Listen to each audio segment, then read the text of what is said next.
Hi, everybody. Thank you for coming. Appreciate you being here. I'll get mad at Fox when they try to come in here late. All right, you guys. Of course, a few comments here as we begin on this Tuesday. The past few days have proven that President Trump means what he says. America can be proud that we have a president who puts America first and is a peacemaker. As he said on his Truth Social, both Israel and Iran wanted to stop the war equally. It was my great honor to destroy all nuclear facilities and capability and then stop the war. Now, an update on the State Department's 24/7 efforts to assist U.S. citizens throughout the Middle East. The department has provided information and support to over 27,000 people seeking guidance regarding the conflict between Israel and Iran. The vast majority of people we are in touch with are seeking information, which we provide regularly. The State Department began assisted departure flights from Israel on June 21st. Flights have departed Israel with hundreds of U.S. citizens and lawful permanent residents and their accompanying immediate family members. We are grateful to our partners in the region and around the world for welcoming American citizens. We also extend our deep appreciation for the government of Qatar's cooperation in the defense of the Udeid Air Base, as well as our deep appreciation for the the Al Udeid Air Base, as well as the deep appreciation for the American men and women in uniform who are there and for the vital role they continue to play for U.S. and regional security. Yesterday, Iran launched several missiles against AUAB. Many of those missiles were successfully intercepted due to the combined efforts of the U.S. and Qatari armed forces. Thankfully, no Americans or Qataris were hurt. In further announcements today, Secretary Rubio has landed along with the president at the NATO summit at The Hague. As the secretary has noted, under President Trump's decisive leadership, we're driving historic change at NATO. Also this week, the United States will participate in the 55th Organization of American States General Assembly in Antigua and Barbuda, where we will engage with regional partners to advance our shared goals to make for a safer, stronger, and more prosperous hemisphere. Deputy Secretary of State Christopher Landau will lead the U.S. delegation, reinforcing our commitment to supporting Rosa Maria Paya's candidacy to the Inter-American Commission on Human Rights, addressing the crisis in Haiti, and countering the influence of the Chinese Communist Party in the Western Hemisphere. In addition, today, the Department of State's Rewards for Justice program announced a reward of up to $5 million for information leading to the location, recovery, and safe return of Mahmoud Shah Habibi. Mr. Habibi was abducted and detained by the Taliban's General Directorate of Intelligence on August 10, 2022. He has not been heard from since that time, and the so-called Taliban government has not yet provided any information about Mr. Habibi's whereabouts or condition. We encourage anyone with information on Mr. Habibi to contact +1 202 702 7843. That is +1 202 702 7843 via Signal, Telegram, or WhatsApp, or go to rewardsforjustice.net. That again is up to a $5 million reward for Mahmoud Shah Habibi for his safe return. And again, that is rewardsforjustice.net. Sorry, Tammy, he's in America. Excuse me? Is he in America? Excuse me, Matt, please. I'm more of an announcement here. To conclude today, the United States condemns the brutal and cowardly attack on the Mar Elias Greek Orthodox Church and offers its condolences to the victims and their families. We call on the Syrian government to hold all perpetrators of violence accountable and ensure the security of all Syrians, including members of religious and ethnic minorities. As Ambassador Barrack has said, the United States continues to support the Syrian government as it fights against forces seeking to create instability and fear in their country and in the broader region. And now I will take your questions. can you- Daphne, please. Thank you. Sure. Just on Israel-Iran, Trump has said that he was unhappy with both sides for breaching the ceasefire deal, but particularly frustrated with Israel. Does the State Department have concerns about whether this truce will hold, and what conversations is Secretary Rubio having today with counterparts about this deal?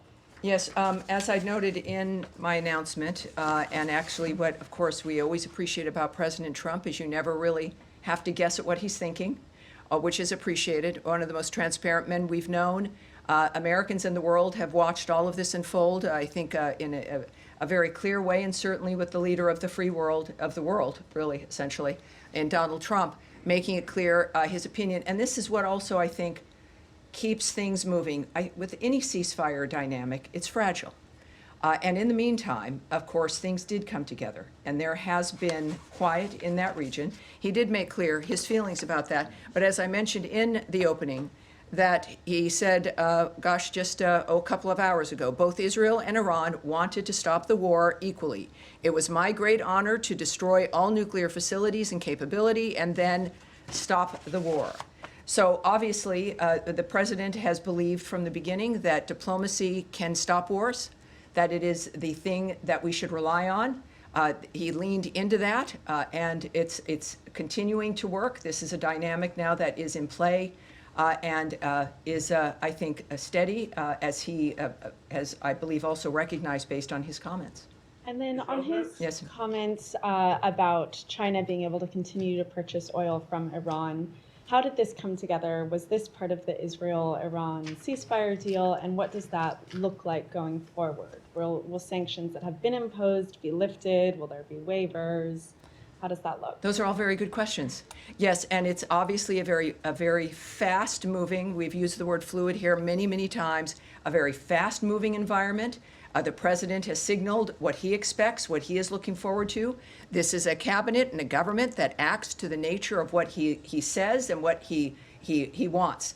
And in this case, of course, I'm not going to discuss what that process will be, the nature of any of the applications via the various departments in this government. But clearly, we are focused on making sure that that guiding hand of President Trump prevails and moves this government forward. So we will have to wait and see when it comes to what that ends up looking like. All right. Yes, Andrea. Well, just to follow up, Yes. does that mean, just to translate, are we lifting sanctions? Has Well, anything happened to make that possible? I'm not going to get ahead of the president or try to guess at what his strategy will be, but it will be one that will benefit this country, and that, again, he's very clear. I think the difference is, obviously, sometimes you don't hear ahead of time about the trajectory of a president. With President Trump, he speaks honestly with us. So I would suggest to not translate, to not speculate or guess, but to watch, because things happen quickly, and I think we'll find out sooner than later. Yes, ma'am, one more. Quick follow-up on something. You quoted the president as saying, "It was my great honor to destroy all nuclear facilities to stop the war." As far as we know, the bomb damage assessment has not been done. The Joint Chiefs Chairman was talking about how long it might take. Do we have something more conclusive about destroying all of the nuclear facilities? Well, a conclusive comment for me would be coming from the President of the United States. I have great admiration for you, Andrea Mitchell, but I think he might know more than you do at this point, more than I, more than any one of us here. At the same time, obviously, the information that we receive, that the American people receive, which will be public, will take some time. But President Trump has indicated his pleasure at the success of that raid, which obviously was very limited in scope. And that's a very good point, I think, when it comes to the nature of what's occurred, and I'm pleased that the president is pleased. Sean Tandon. Sure. Could I pursue that? Another comment from the president this morning, he was saying that basically stop the bombs was the message that he sent to the Israelis. Does he believe that the Israelis complied with this? Is he happy with how it turned out? Well, I think that there's early on, and again, I'm here at the State Department. I know my colleague Caroline is very articulate and clear on the nature of the president whom she represents and the State Department at the White House. But I think when we clearly look at the nature of how the day has transpired, there was some activity back and forth, and that has stopped, and the ceasefire has taken effect, and the president is pleased. So I think we can take that as an indicator of his feeling about it at this point. Sure. One more. And I mean, they're both statements both from Tehran and from Jerusalem and Tel Yes. Aviv today. But I mean, one of the things that from the Israeli military chief was saying that this is just a phase, and they reserve the right to go back in. I mean, do you think that's consistent with the call for a ceasefire in terms of the Israeli statements on this? Well, I think the statements that we've looked at that we care about are the fact that both, certainly Israel has agreed to the ceasefire. And we believe there's a statement from Iran that has done so as well. So those are the statements that we care about. All right. Yes, sir, in the back. Right there, sir. Yes, sir. Thank you, Tammy. Obviously, pretty epic diplomatic developments last night.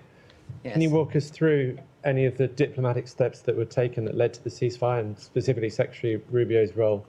What are some of the ongoing efforts to make sure the ceasefire sticks? And then a separate but related question. The President spoke this morning about the great trading potential with Iran. Does this administration envision a broader rapprochement with Tehran that could lead to diplomatic ties being established, even the embassy being reopened? Well, on both those issues, I can't speak directly to them, but I can say a few things in that certainly I wasn't there. The Secretary of State was in a dynamic with the president that is a private dynamic as that team was addressing a war and the nature of how to stop it. So I can't speak to how that transpired or the decisions that were made, but obviously a successful evening, successful aftermath when it comes also to a very quick ceasefire. In the meantime, for your other question, which was, remind me again your second question? Well, President Trump this morning spoke a little bit about the potential for trade with Iran. Oh, the trade question. I was asking more about the Yes, potential obviously, rapprochement. again, while I can't speak obviously to the choices President Trump will make, what we do all know is that he is a businessman.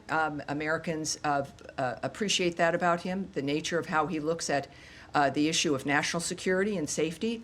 And he has in the past addressed the issue of relationships with this country, keep other nations secure, that we are a good friend to have, that a friendship with the United States assists and helps facilitate the natural national security of another nation. So I look at that in his approach in certain things, and that's been certainly his attitude about it, and it seems to be a correct one. It's one I agree with. So I think we'll see that if that in fact is the case here, and we'll find out. All right. Yes, ma'am. Tammy, is there any sort of monitoring mechanism for the ceasefire if it continues to hold? Will there be a third party that is making sure that both sides are adhering to this ceasefire? Well, as the State Department, I can't really speak to that. I think that's a DOD question and certainly a White House question. And then how do you view the next steps for nuclear talks potentially resuming in light of this ceasefire? Is there anything on the schedule? Any follow-on conversations between the two sides to try to resume the talks that had been? Well, I can't speak to a schedule. I'm not going to guess or speculate about when something might happen. What we do know, and President Trump throughout this process had been tweeting about the fact that this would be a good time for negotiations to renew, for these talks to renew. Of course, with some disappointment that it got to this point. He has been committed to diplomacy and to discussions. Obviously, he's displayed that for these last 5 months, and I would think that has not changed. So the commitment, not just from President Trump, but also from Secretary Rubio, to minimize the need and go out of your way for the need to not engage militarily is clearly a hallmark for him and his view of national security and foreign policy, as it is for Secretary Rubio. And I would expect that approach and that commitment to remain the same. Impeachment? Yes, go ahead. Thanks, Tammy. Just to follow on that, over the weekend, the president, many other cabinet members, they said that the strikes by the U.S. military on Iranian facilities had obliterated the nuclear program. Because of that, do you see that as buying more time for these negotiations to play out? Has the urgency at all changed? And there are reports that Qatar has tried to mediate nuclear talks, try to restart those. Are you receptive of Qatari efforts at this point? Well, that's not something I can address in any detail at all. I do know that the president was very confident in his assertion of the destruction of those sites. That was necessary because of the point that he's had from the start of this, which is that Iran cannot have a nuclear weapon. That has been a very singular, clear point, and the understanding is now they're not going to have one. And that clearly might open the door for the people involved in those kinds of decisions about how to move forward. But that was, and the strikes indicated that. It was a very distinctive, limited strike regarding the issue that was in the forefront of the president's mind, that he made clear over and over again, that they will not have a nuclear weapon. And now they will not have a nuclear weapon. How we move forward from here is up to the President of the United States. Saeed, yes, sir. Thank you. Now that we have the ceasefire between Iran and Israel seems to be holding, Yeah. are we likely to see renewed efforts to have a ceasefire between Israel and Hamas in Gaza? I mean, just for figures, Tammy, maybe 400 people got killed in the exchanges between Israel and Iran. In the same period, like 700 Palestinians have died, many of them at the aid distribution center. Yeah, this is why, and we are reminded about why the ceasefire efforts are important. It is a reminder about why the president, and why we're lucky for President Trump to be our president and for Secretary Rubio to be focusing on changing the status quo on this planet and changing the old dynamic of wanting new ideas. It has been his hallmark from the start, and that has not changed. What we can say, and just as a reminder, Saeed, there is a deal on the table. Hamas must stop acting recklessly and accept it. As Special Envoy Witkoff has said, Hamas's recent response to the offer was totally unacceptable and only takes us backward. It hasn't been that long, right? A lot of stuff is happening in a short period of time. But the fact of the matter is that we've never stopped working for a ceasefire in the Gaza Strip. We've never stopped wanting that to end, to get us out of that repetition of something that has certainly made the first victims, the people of the Gaza Strip, and then everyone else. It's a reflection of what needs to end and what has been the problem. President Trump has made clear to, in this case, Hamas specifically, that they will face consequences if they continue to hold hostages, which they do, including those who have already passed away and those who are still living. Hamas has rejected repeated ceasefire proposals and therefore bears sole responsibility for how this is continuing. Saeed, if you have a chance, I don't know if you do in your work, to pose the same question to Hamas. It would be, I hope you might be asking them. I'll do it through my articles. I have no direct communication. All right, yes, sir, there in the middle here. Yep. Thank you very much. President Trump has long said that Iran should not have nuclear weapons. That is correct. That is clear. Do you think it is important for Iran to change its foreign policy because the U.S. always says it is the biggest state sponsor of terrorism and destabilizing region? I obviously can't speak to what's in the mind of the so-called leadership of Iran. I do know that the future of Iran is in the hands of the Iranian people. And whether or not certain individuals change their approach or belief, I think what has happened, the whole world has noted that the world has changed and that nothing will be the same. And how that plays out, we are very lucky that we have President Donald Trump, Secretary of State Marco Rubio, and a cabinet that is united in the nature of what we're trying to do for the next 3.5 years. One more, yes, sir. One more. And Please. Kurdistan regional government leadership and strongly welcome President Trump's statement about peace. Do you want to comment on it? Well, no, there's again, things are happening and moving along so quickly. Obviously, everything in that region, in the Middle East, has changed. And we will have to see where those who are leading this charge and this change, again, the American leadership here with Trump, Rubio, and J.D. Vance, of course, just strong leadership across the board. We're very lucky, as we've seen also with Secretary of Defense Pete Hegseth. We are very early in this administration. Think about it. We are in the middle of June. And we've seen the results now of men and women who are focused. So we'll see, for the Kurds and others as well. Yes, sir. Thank you, Tammy. Two questions for you. Number one, especially considering the Secretary is now at NATO, Yes. does the Secretary feel like European allies had America's back to the extent that they should in this Iranian operation? I'm not talking about militarily, but from a general support standpoint, beyond just platitudes of concern about the Iranian nuclear program, do you feel like you got backing from Europe on this? Well, I'm not going to comment or speculate on the feelings or assessments of our partners in any kind of dynamic. That's between them. It's about the leaders of the world. Right now, what I can tell you is that President Trump and Secretary Rubio are right there in The Hague at NATO for conversations with our partners throughout Europe. And I think that everyone expects that to be very successful. It's going to be a very exciting time. It's a perfect time for those conversations to be had.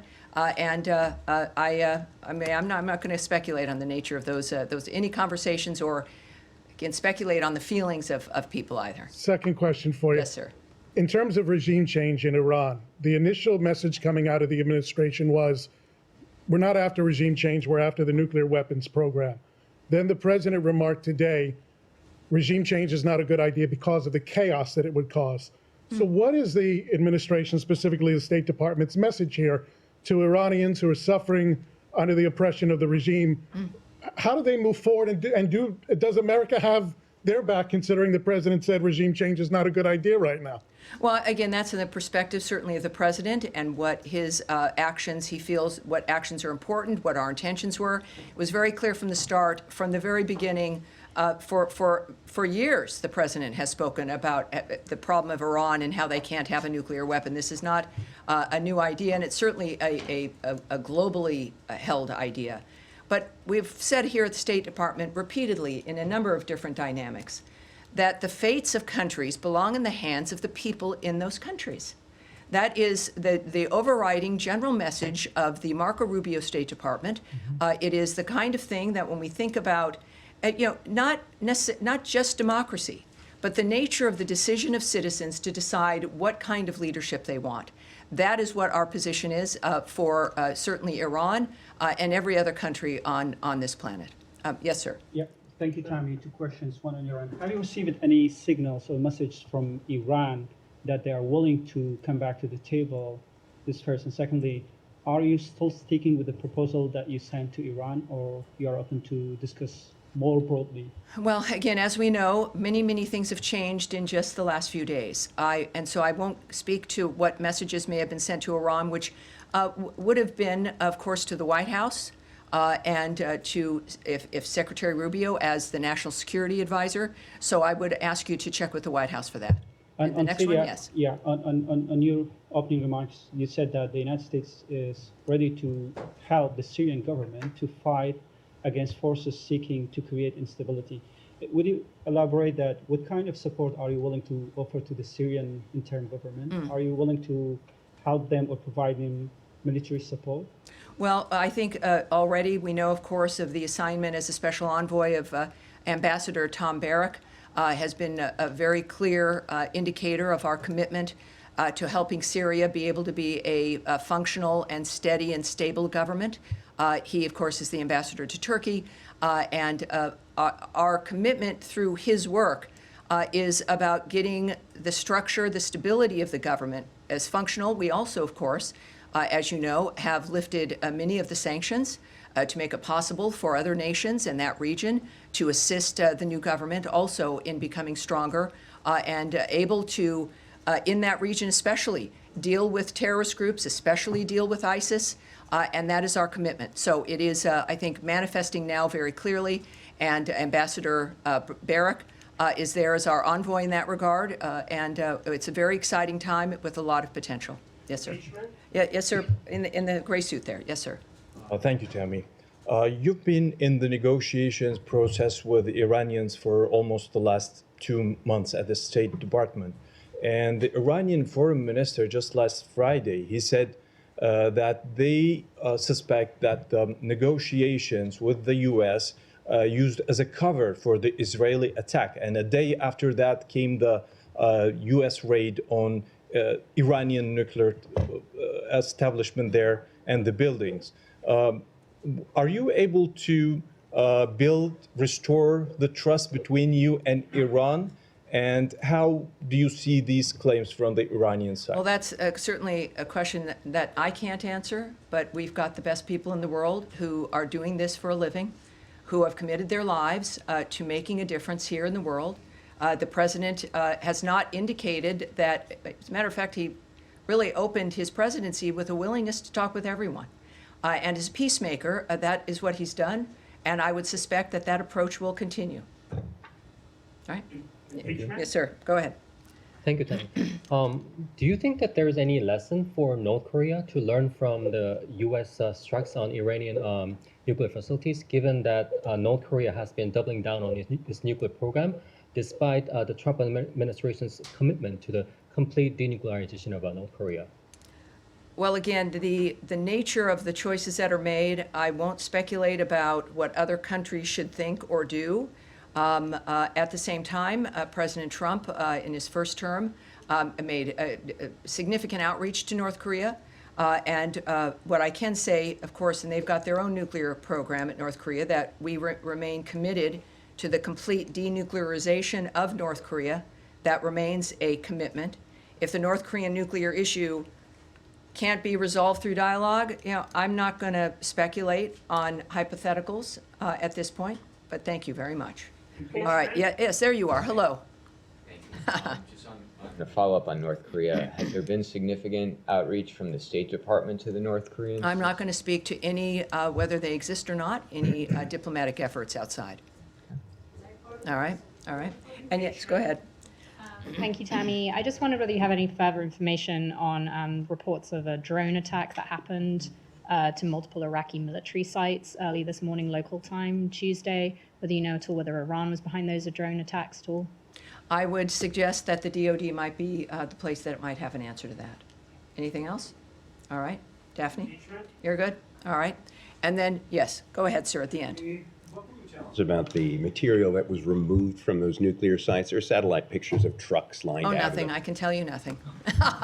Just saving some time here. Yeah, I'm not going to speculate or discuss what may or may not have been removed from a particular site. Well, then can you tell us, based on what you do know, I mean, how many years? I can talk about the English royal family. I love them. Yes, How go many ahead. years would this have knocked back the nuclear program? And could that have been avoided if the U.S. had remained in the JCPOA? When it comes to what's happened with Iran, we can look back several decades about the nature of the choices that certain administrations made that helped facilitate the nature of the building of that program. Donald Trump inherited a world, he'd left a world that was at peace, and he inherited one that was tipping over. And so his commitment, and what we look at here right now, is recognizing the status of things and what needs to be done to fix them. And that's what we're focused on. All right. And Matt Lee, I have a feeling you might have a question. I vaguely remember that. Well, I did, but now it turns out that the you have a question different was one. already answered, so I do have a different one. Okay, good. But all I was trying to find out was whether you didn't mention it, that this Mr. Habibi was an American, which it turns out that he is. But has he been wrongfully determined to be wrongfully detained? We have determined that he has been disappeared and that he has not been heard from. And that is why there's the rewards for justice, is that he was taken and he has not been heard from since. Okay. And we are hoping that this appeal may bring forward with up to $5 million. It makes a difference in everyone's lives. Sure it does. That we might get some information about him. Okay, then just the other thing was, you had been asked earlier and yesterday, I think, about this money that is apparently going to go to fund the Gaza Humanitarian Foundation. Have you been able to uncover anything about that? Well, here's what has always been the case with the Gaza Humanitarian Foundation. I now know that there's, I think it's close to 44 million meals that have been distributed, which is a pretty darn good record, and they continue now at 4 sites to distribute them. We have repeatedly noted that we have not funded this entity, but it is, I believe, really the response of the call from President Trump for that region and that area in particular, that we've got to have new ideas about how to change the nature of what's occurring. The region has stepped up, other nations have stepped up, agreeing that The situation in Gaza has to be dealt with differently. We have to refuse to let it continue. And while we have a humanitarian crisis manifesting, is to do our best in an area that a terrorist group refuses to cooperate, ignores ceasefires, continues to hold hostages, and refuses to put down their weapons, that we are committed to endorsing, helping, promoting efforts to make a difference. When it comes to how that will manifest for the GHF, I can't say right now, but again, it's nice to know that 44 million meals have been distributed. That, like everything else for the last few days in the Middle East, everything has changed. How that manifests in the Gaza Strip is yet to be determined, but I'm sure we have another briefing on Thursday, and who knows, we'll have something new at that point as well. All right, yes, go ahead. And this will be it, Tammy, yes. this weekend Keith Kellogg went to Belarus and it secured the release of 14 political Yes. prisoners. Do you have any more details on those efforts? And did the Lukashenko regime get anything for releasing these prisoners, sanctions relief? I do have a few or things I can say to you about that, and this is the condition of our world. This is a huge story, and it really is, it comes up later, but it tells you the nature of what's transpiring. While in Minsk, the U.S. delegation led by General Keith Kellogg, Special Presidential Envoy for Ukraine, met with the leader of Belarus and his team. Special Envoy Kellogg discussed the Russia-Ukraine war and how President Trump is pushing hard to stop that war and end the killing. And Deputy Special Envoy John Cole led the discussions on U.S.-Belarus bilateral relations, which resulted in the release of 14 long-held political prisoners from Estonia, Japan, Latvia, Poland, Sweden, and Belarus. And that is the result of what you can do with diplomacy, with envoys, and with a commitment to peace and freedom for people around the world. And we are blessed to have President Trump as our president, the wisdom of the American people, and of course, Marco Rubio is our Secretary of State. We are 5 months in or so to this administration, and it's an honor to be here. Thank you, everyone. I'll see you on Thursday. Thank you.